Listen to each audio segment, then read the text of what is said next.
နေဟာငါဘွားတော်တော်လာဆောင်တွေကနိုင်စားမဲ့တဲ့ပန်းပရင်မာလေးတစ်ပါးလမ်းပြောက်ခဲ့တဲ့လာမိုင်းညာတွေထဲ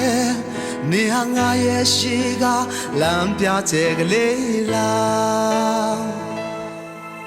ကျန်တလို့နဲ့ငါဘွားလည်းခီးတဲ့နူးညံလို့နဲ့မေးရလာတွေ့တဲ့ဘေးမှာတွေ့ခုခဲ့သူရဲ့နားလေပါတဲ့မေးရဲ့ချစ်တွေကိုနားလေပါတဲ့မေးရဲ့ချစ်နာများလေငါကဆိုအရာရာဆုံးလို့ခဲ့သူလေငါဘဝမင်းကြောင့်နဲ့ပဲအပြည့်ပြည့်စုံသွားနားလေပါတယ်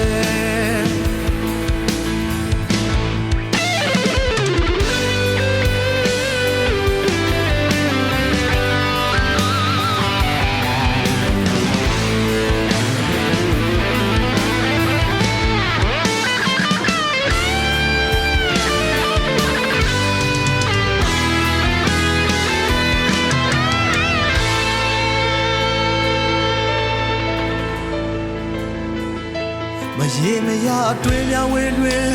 လမ်းမရောက်ဖို့ငါအမြဲတစင်လောက်စောတိုက်တွန်းသူငါရဲ့ဘဝနဲ့ငါအိမ်မတွေ့တဲ့နေဟာမရှိမဖြစ်တော့တဲ့ငါရဲ့နတ်သမီးပဲစောက်ကြလို့နဲ့ငါဘဝလေးရများစွာကိုအခမ်းအနားလာတဲ့မေးရချစ်တွေနဲ့လာပါလုံးစေခဲ့သူရဲ့